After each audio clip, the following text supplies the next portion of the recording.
Hello YouTube, this is Rhino Dan. And I'm going to be talking about why you do not use motor oil in a motorcycle. So right here, as you can see, that the motorcycle engine and the transmission is connected, which means it shares the same oil, versus a car, which it has its own fluids for transmission and engine.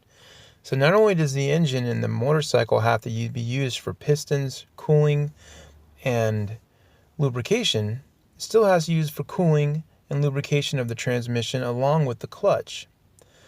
I bought a motorcycle on Craigslist about 3 or 4 years ago. It was a Ninja 600RR.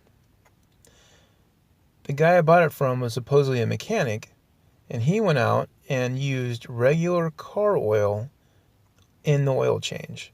By the time I drove it home from Santa Cruz to where I live, about 100 plus miles, the engine oil went from a nice auburn, as you can see right here.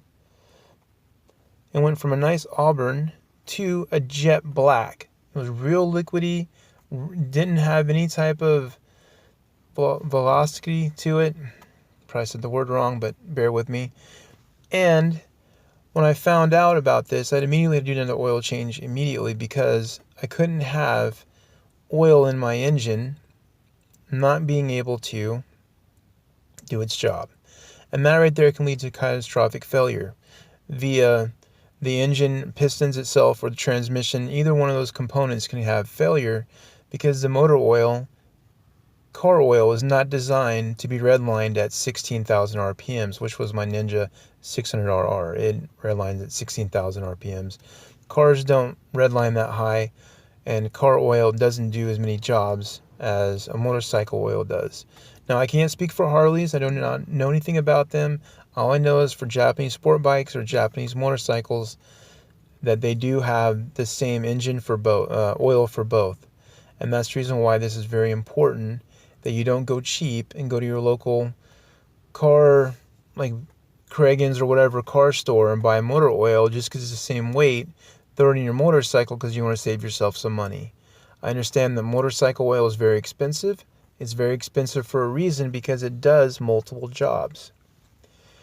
Another thing too that you have to be mindful of about motorcycle oil is that you want to do motorcycle oil changes every 3,000 miles. I tend to do motorcycle changes about every 1,000 to 1,500 miles. I redline a lot. My engine's being pushed. I push hard. I ride it. This little bike of mine, I like to do a lot of revs, so it revs up a lot. If you're a casual rider or you don't ride as hard, every 3,000 miles is fine.